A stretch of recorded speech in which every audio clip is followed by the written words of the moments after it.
News 28 मराठीमध्ये आपले स्वागत आहे। आजच्या मोठ्या बातम्यांबद्दल बोलूया। लाहे ग्रामपंचायतवर श्रमजीवी संघटनेचा हिशोब मोर्चा। शहापूर तालुक्यातील ग्रामपंचायत लाहे येथील कारभारात पारदर्शकता राहावी आणि विविध विकास कामांसाठी आलेल्या शासकीय निधीच्या खर्चाचा सविस्तर हिशोब मिळावा या मुख्य मागणीसाठी श्रमजीवी संघटनेच्या वतीने लाहे ग्रामपंचायतीवर हिशोब मोर्चा काढण्यात आला। 2013 ते 2026 या कालावधीत हिशोबाची मागणी श्रमजीवी संघटनेच्या प्रशासनाकडे खालील बाबींचा तात्काळ हिशोब देण्याची मागणी करण्यात आली।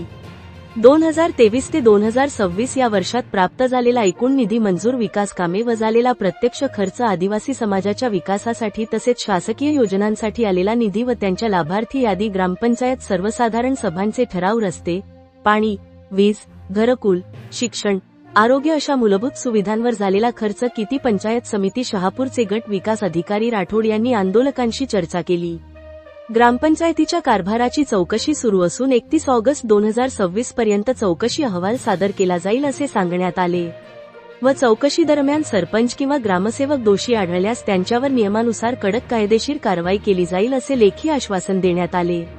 यावेळी तालुका अध्यक्ष मालू उमणे, उपाध्यक्ष कैलास घाटाळ, रुपेश आहिरे, पप्पू वाघ, तालुका सचिव प्रकाश खोडका, तालुका महिला प्रमुख लक्ष्मी वाघ व सभासद कार्यकर्ते हजारोंच्या संख्येने उपस्थित होते।